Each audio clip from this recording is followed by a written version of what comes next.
On the far western coast of the continent, high atop a rocky promontory overlooking the Sunset Sea, sits Casterly Rock, ancestral seat of House Lannister. Below it lies Lannisport, one of the great cities of Westeros, a center for trade, culture, and the great Lannister fleet. There are a number of gold and silver mines in the Westerlands, making it the richest region in all of Westeros. One of the most productive mines lies beneath Casterly Rock itself, making House Lannister the wealthiest of all the noble houses. This allows House Lannister to finance many endeavors of other noble houses. Even the king himself has sought credit from Casterly Rock from time to time. We Lannisters claim our descent from the Andal invaders, and through the female bloodline, Lann the Clever.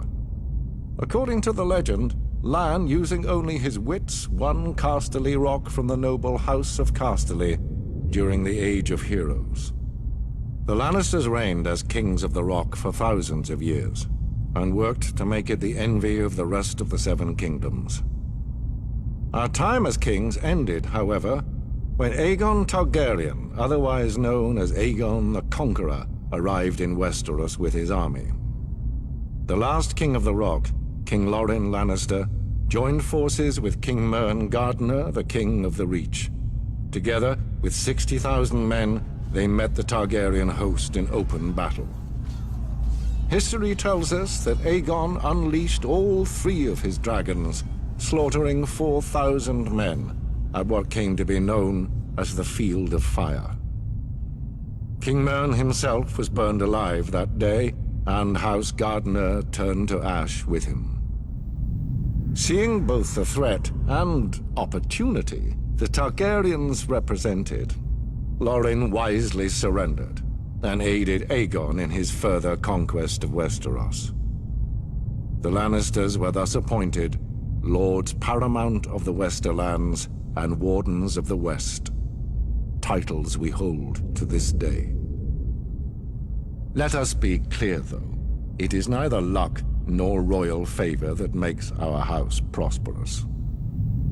There have been times in our history where some have thought us weak, lazy, or opulent.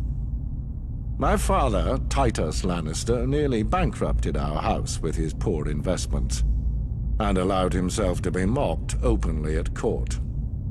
When our vassal, the Rains of Castamere, dared to rise up against the Lannisters, they learned how dangerous it can be to taunt a lion.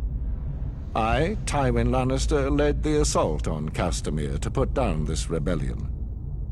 I made an example of them, to anyone who doubts our might. They even made a quaint song about the fates of the Rains of Castamere. Sadly, there are no Rains left to hear it. Today, the Golden Lion of Lannister is rightly admired and feared throughout the Seven Kingdoms. Our words are, "Hear me roar." But there are other words that should be remembered when crossing a Lion of Casterly Rock. A Lannister always pays his debts.